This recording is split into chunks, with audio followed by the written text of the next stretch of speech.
मंत्री म्हणून मी थोडा नवीन होतो.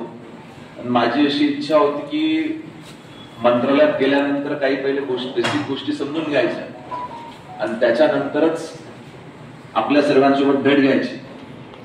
योगायोगाने या 3-4 महिन्यामध्ये भरपूर एक्सपिरियन्स आला, अनुभव आला आणि नंतर आता ज्या पद्धतीने सन्माननीय आमचे माजी खासदार रामदास तडस साहेब आणि आमचे प्रदीप भाऊ ठाकूर यांनी एक मोठं टुर्नामेंटचं आयोजन वर्ध्यामध्ये करण्याचं ठरवलं, जे राष्ट्रीय स्तरावरचं आहे. तर मग त्या माध्यमातून दोन्ही गोष्टी होतील. आज आम्ही आलो कबड्डीच्या याच्याकरताच आलोय, पण हे झाल्यानंतर आपण औपचारिक थोडा वेळ आपल्या जवळ उपस्थित झालो. याच्याकरता मी आपल्या सर्वांचं मनपूर्वक आभार व्यक्त करतो. 9 मे ते 12 मे वर्धा येथे देवाबाबू राष्ट्रीय कबड्डी सामने हे होणार आहेत आणि याच्या मागचा उद्देश असा आहे की आपण सर्वजण जाणतो, आपण साधारणतः जास्तीत जास्त लोक हे ग्रामीण भागात येतो. मी जरी वर्धा, कधी नागपूरला राहतो, कधी असतो, परंतु आपलं सर्वसाधारण सर्वांचं गाव ठरलंय, ते आपलं खेडं ठरलंय. जसं मी केळापूरचा आहे मूळचा, आणि आपल्या ग्रामीण भागात अतिशय इतिहासापासून, प्राचीन काळापासून जर का कुठला गेम पॉप्युलर आहे तो कबड्डीचा गेम. आणि विदर्भातल्या काही जिल्ह्यांमध्ये अजूनही अतिशय चांगल्या पद्धतीनं तेवढ्याच आवडीनं त्या ठिकाणी खेळला जातो.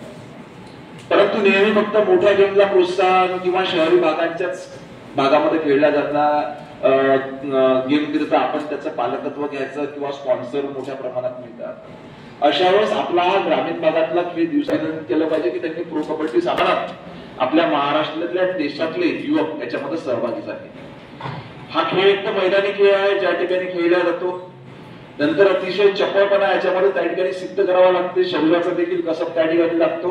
अशा पद्धतीचे गेम, कारण आज आपण बघतो की नवीन पिढी सोशल मीडिया आणि इतर सगळ्या याच्यामध्ये आपण गुंतलेली बघतो. तर हे एक चांगलं माध्यम आहे की पुन्हा एकदा आपण कबड्डी सारख्या मैदानी आणि मर्दानी खेळाला एक वेगळं स्थान.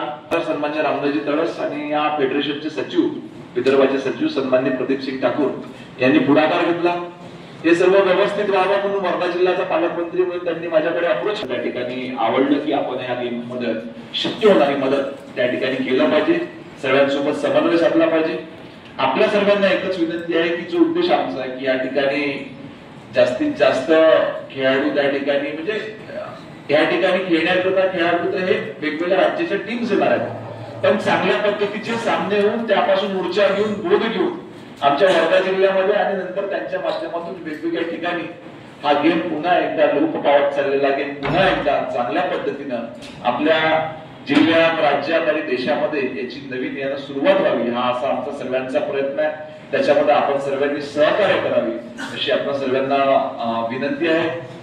याच्याकरता आदरणीय आमचे नेते देवेंद्र फडणवीस साहेब यांनी देखील मंजुरी दिली आहे. आम्ही साधारण देवाबाबू राष्ट्रीय कबड्डी सामने याचं नाव ठेवलं आहे, कारण आपण बघितलं आदरणीय देवेंद्रजी हे जेव्हापासून मुख्यमंत्री झाले किंवा तर ते फक्त मोठ्या इव्हेंट मध्येच नाही, परवा मी बेओस म्हणून जो इव्हेंट झाला मुंबईला त्याच्याकरता देखील उपस्थित होतो.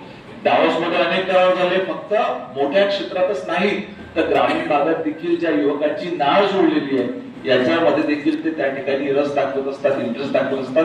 म्हणून आम्ही ह्या पद्धतीने त्याचं नाव देवाबाबू राष्ट्रीय कबड्डी सामन्याचं नाव त्या ठिकाणी ठेवलेलं आहे आणि याची माहिती आपल्या माध्यमातून जास्तीत जास्त लोकांपर्यंत पोहोचवावी याच्याकरता आज या ठिकाणी आपल्या समोर आलो आहोत.